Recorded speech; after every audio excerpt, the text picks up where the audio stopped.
جی بالکل، جماعت اسلامی وزیرآباد ضلعی امیر جماعت اسلامی ناصر محمود کلیر زمان حیدر چیمہ نے کہا ہے کہ بااثر افراد نے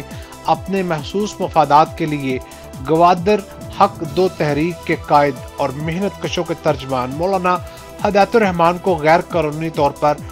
قید کر رکھا ہے، جس کی ہم شدید مذمت کرتے ہیں۔ اگر مولانا ہدایت الرحمان کو آزاد نہ کیا گیا تو جماعت اسلامی انتہائی اقدام اٹھانے پر مجبور ہوگی۔ وہ جماعت اسلامی کے زیر اہتمام گوادر حق دو تحریک کے قائد اور محنت کشوں کے ترجمان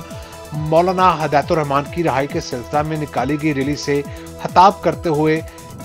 صابر حسین but, Farhan Munir but, Zaman Haider Cheema, Javed Mughal, Adnan Anwar Kharal, advocate صاحبزادہ محمد رفیق نعیم، مرزا غلام مصطفیٰ، مہر عتیق الرحمان، رانا عقیل احمد، ارسلان بٹ، ڈاکٹر ذیشان، نعیم انور شیخ، عامر شفیق، عنایت اللہ میتلا،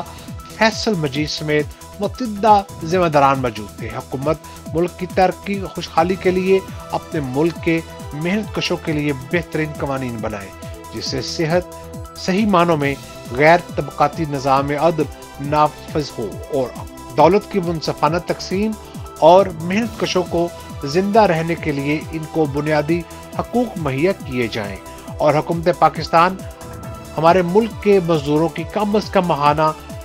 40,000 روپے مقرر کرے تاکہ ہمارے ملک کا محنت کش اپنے خاندان کی اچھی طرح کفالت کرتے ہوئے اپنے بچوں کی اچھی صحت اور بہترین معیاری زندگی اچھے انداز میں کر سکے،